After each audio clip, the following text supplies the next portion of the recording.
think I just heard one a long way away on the other side of the ridge. So I'm going to drive around and see if I can get a better angle on it.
These are the first birds I've ever pulled a trigger on since putting this particular red dot scope on.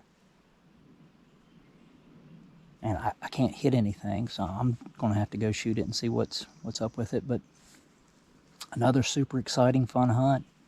Come back in the same area where I missed 4 days ago. I knew I had a bird quite a distance away from where I can be to try to call to me, and I was calling and calling and calling, never got a response. He's little bit too far away. I kind of knew that. I was just hoping I could get them to hear me and start coming. But I never got a response from them, so I was just kind of sitting and calling every once in a while and waiting and sitting and calling a little while, ramping up the volume. And then all of a sudden, 2 gobblers from where I can be fire off. I only thought it was one for the longest time, but then I realized it was 2 birds. They gobbled at the same time at a crow once they got down in this dip below me. I could hear one spitting and drumming, and so I call these birds in down here, and I can see them plain as day. They both have really big, thick paintbrush beards. So I knew they were mature birds. I got my decoy right here. They could see my decoy. They were coming. There's a beautiful shooting lane right here if I just had the patience and waited for it. But I don't even know if that has anything to do with it. The range would have probably been the same. That is 100% range. That's 30 to 35 yards. With a 3.5-inch mag, I should have just took the head right off that thing. So I'm only a few miles from now. I'm going straight to the house right now, and I'm going to shoot this daggone gun and see what's going on with it. But I don't know what's going on with this scope.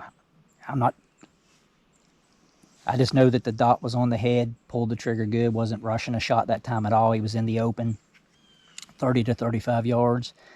Missed him.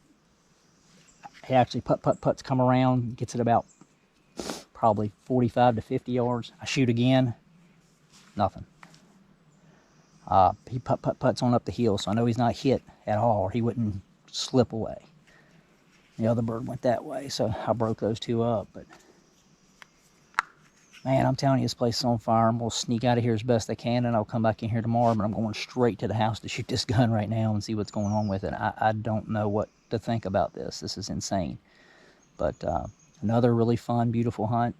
But I just mounted that scope on there last year, sighted it in. It's been sitting since then. It's been sitting I did it just after season last year, and so it's just been sitting, and I pull it out and try to use it, and it's just not doing well. So I'm going to figure out what's going on with that. But hey, I appreciate you guys watching again. I wish I could actually show you a bird down on the ground.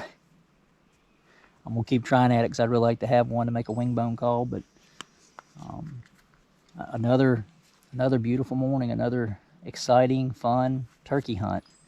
I just can't seem to close the deal. And generally speaking, I don't care about killing a turkey, but I'd really like to be able to make my own wing bone call, but out of a bird that I've harvested. So this is the direction those birds come from. You can just tore up with scratching.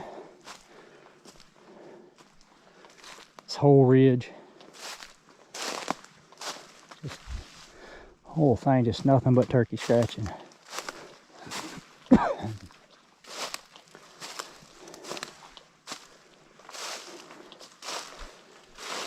I don't know, I'm spooking every daggone bird in this neck of the woods.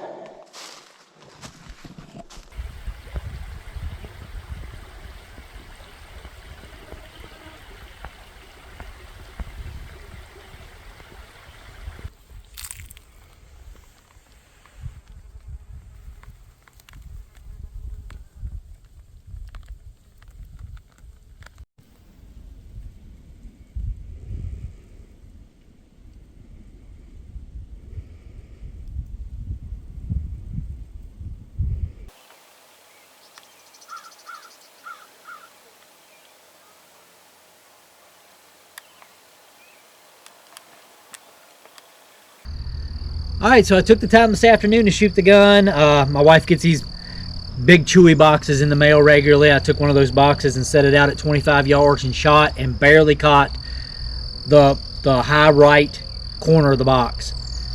Made some serious adjustments on it, shot it again, and it improved the shot. The shot got up on the box good. Readjusted it to try to get it even better, and then it's barely touching the box again. I don't believe, and I've done some internet research on it, I don't think that particular red dot is doing well with the shock of a 870 Super Mag shooting a 3.5-inch shell. So it's just not doing well with that. So that seems to be the issue. Previous to putting that on the gun last year, post-season last year, I always used a shotgun scope, and never had any issues with it. Never bumped off. Killed several gobblers with it, mini gobblers with it, and just never had any issues. Prior to that, I just used a Model 37 single shot, you know, with a bead on the front. So that's what I'm going to do. I'm going to do open sights. I'm going to go out tomorrow with just open sights. That way I'm looking across the barrel, across the top of the barrel. I know where my shot's going, and see if I can't get a bird on the ground. But let me know in the comments if you guys have ever encountered anything like that or heard of that. In my internet research, I did see where some talk about how they're, you know, of course in reviews and ratings and such, are shock proof or more shock resistant. The one I have is just not at all shock proof. So that seems to be the issue with why I'm missing these birds. I have no idea where my shot's been going, but I'm confident not one pellet has touched the 2 birds that I've shot at. So tomorrow's gonna be a different story. I'm gonna try something that I know is going to work, you know, as far as, you know, I know where my shot's going to be going down range, and see if I can't get a bird on the ground.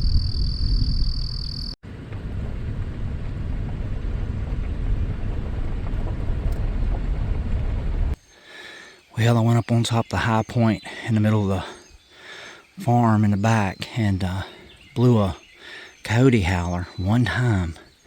I had a turkey gobble right up here, just below the rim rock, which is a real popular place for them. I know yesterday when I came in here to pull one of my turkey blinds, one was gobbling over on the point and over here. I know over there, there's a lot of nesting going on, a lot of hens in and out nesting. So hopefully this bird don't have hens, but it only gobbled once. Hasn't gobbled on its own at all. So I don't know, this might be a tough one, but I'm gonna go up there and see if I can get something done.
Just let me say,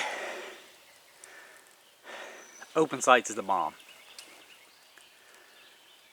Coming here on the farm, haven't taken a bird on it all year. Ditched that scope, got my open sights up, strike this bird. I believe he's between the rim rock and this beautiful flat that's up here. And as I'm sneaking up, a hen pitches into the flat.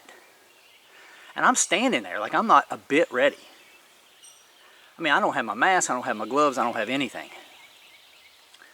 So I'm sitting here trying to figure out what am I going to do, because when she hits the ground, the only thing that was separating us is a big rock that's right there. I think she could have seen me right off the bat.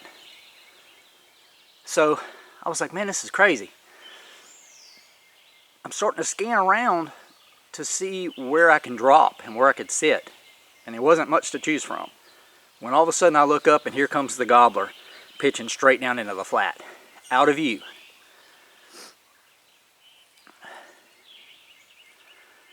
So I know then I'm in a bad way. So I go ahead and I have to bite the bullet. I drop down, I scoot just off the side of the trail, I get up against a tree, I just put the decoys, they're still in the decoy carrier in front of me. Glove up, get my mask on, and dig out my mouth call. Did a few low yelps and a few little purrs and putts. The hen comes above me, starts crossing, and doesn't make my position. I don't know how. And comes above me. And as soon as she comes above me, I see his tail fan coming out of the flat. And I can hear him drumming the whole time. I knew he hadn't left because I can hear him spitting and drumming the whole time. So anyway, he comes right out of the daggone, out of the flat. Right towards me. I mean, right towards me.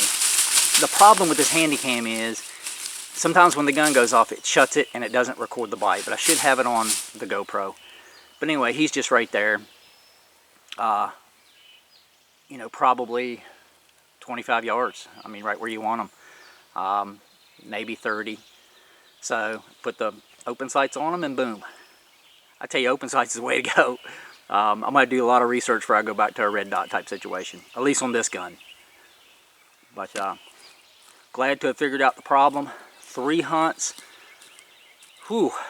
Action every time. Although this bird only gobbled once to my coyote collar. Never gobbled on its own, ever. But he knew he had a hen, and he was happy with that. Alright, so I'm coming up the road.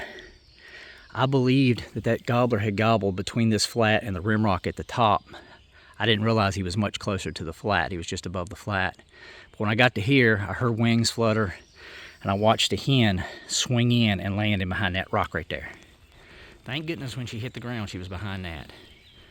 And I was like, holy smokes, there's turkeys. You know, well, I wonder where this bird is. I mean, he can't be too far off. And as I'm kind of sitting here thinking, I don't have my mask on, my gloves on, anything on. I'm standing in the wide open. I'm like, what am I going to do here? And as I'm thinking, what am I going to do here? I look up, and here comes the gobbler flying. And he lands in the flat far enough back that the lip barely, and I do mean barely, put me out of sight of him. So I was like, holy smokes. You know, I gotta get down to the ground. I gotta get lower. So I looked around, and there really wasn't much to choose from. So I decided just not to go very far because they could pop their little beady head up at any time and make me. So I went to the closest tree and sat right where my bags are. So from here, as I'm sitting, I see the hen, I guess, that had went over here. She ends up popping up over here. And she walks across the top over here and gets right across the road. And she doesn't make me. As she's going across the road, I hear a spit and a drum. And so I know he's still there. And I'm figuring he's going to take the same line that she did. So I'm kind of pointing that way because he landed further up that way. But when he comes into view, he comes into view down here. Just on the other side of that little tree, I think. But so he comes into view. And before doing so, I hear him drum. I didn't hear a spit, but I hear the drum really good twice. In fact, the second drum that I heard is what brought my attention to where he was at. I could see the top of his tail fan. Still yet that hen's in direct sight of me crossing the road up there. I had made a few low calls. Just a few low yelps and kind of a purr and a putt. You know, a couple little putts. And he knew exactly where I was at off that. I mean, when he come over, he was coming straight for me. So when he got his head kind of around that little tree is when I let him have it. I know that where he's sitting at now, where he's laying at now, is exactly where he was at. I know that because when I took him up there to place him, this gun just ripped the feathers off of him. But you know, I would have been tagged out for the season if I hadn't had this big snafu with that red dot. I researched that thing even more last night online, and it's not the best to use with a shotgun. In fact, it's really popular on pellet guns, weirdly enough. That seems to be the market so I just bought the wrong red dot. Trying to be hip with everybody else, I should have just left my shotgun scope on. But anyway, you'll see like he was actually right where he's at right now when I shot him. And you'll see, I mean, there's just feathers everywhere. I mean, you know, with a super mag, you know when you've hit him. I mean, he just comes strutting, you know, right in here and was kind of peeking around. I, kind of looking back at my setup, I guess the way the sun's coming up in the back, it's really not that bad, to be honest with you. Surprisingly enough, I'm having a hard time even finding my gear. Oh, there it is. I was looking too far up the hill. But anyway, so my setup, he's right here. My setup is down there. You can see my gun leaning against the tree. He actually was probably a little further. He was probably standing right around in here, just off from where he is now. He's probably just a foot or two over to this side, because I know he was peeking around that little tree right there when I shot him. But that was my setup. Not the best in the world, a little bit skylined, but I must have been centered up on the tree good. Can't really even see my decoys from this position. They're just laying on the ground. You can see the butt end of one of them, but anyway, and then he took off a flopping. He lost a feather right there and went on down the ridge from here. So yeah, he was probably standing right there. Look at how beautiful this flat is. I've only ever killed one turkey on this flat, and it was a giant. Much larger than this one, but got some great video of it back in the day. I actually would put a, yeah, right here next to the pines. I'd put a blind right here in this little stand of pines, little thin pines. But beautiful, beautiful flat. Definitely be taking some hero pics here.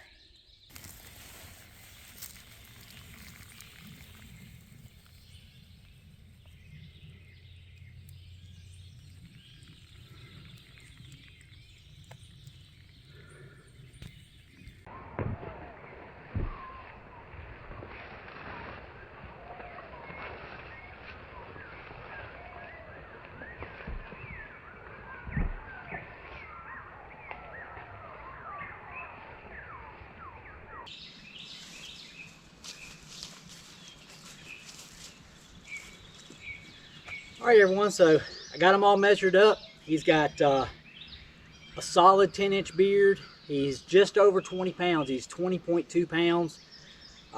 He's got 1 1/8 spurs. Actually, one of them slightly closer to 1 1/4 than it is 1 1/8, but the other one's dead on 1 1/8. Beautiful mature bird, you know, at least a 3, maybe 4-year-old. So I'm really glad to have them. I had a buddy of mine just text me and said, you know, if you'd hit those other 2 birds, you'd be tagged out this year, and that's not true. I only wanted to kill 1 bird this year.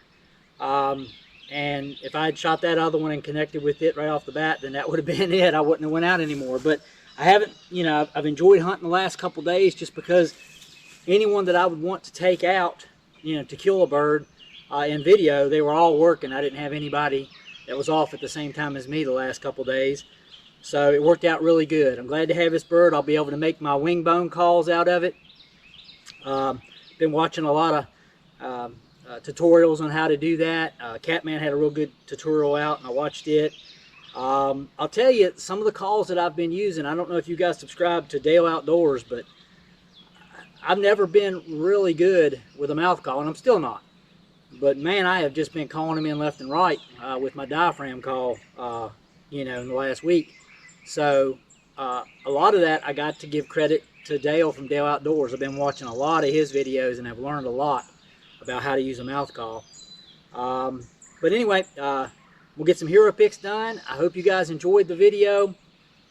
You know, please give us a like if you did, and subscribe to see future content. You know, we're going to show you the good and the bad here at Hodgepodge Outdoors.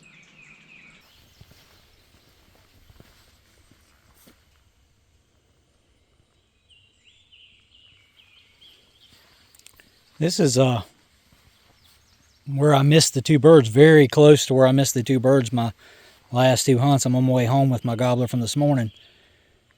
This was not here at this time yesterday morning. Not a lot yet left, but I can tell it's a gobbler. Got that big old hook on him. It's a sharp one too. This could very well be one of the birds that I missed. It's within 500 yards of where I missed one of them, and within 800 yards where I missed the other. So this could very well be one of the birds. That's a shame. Done got hit by a car.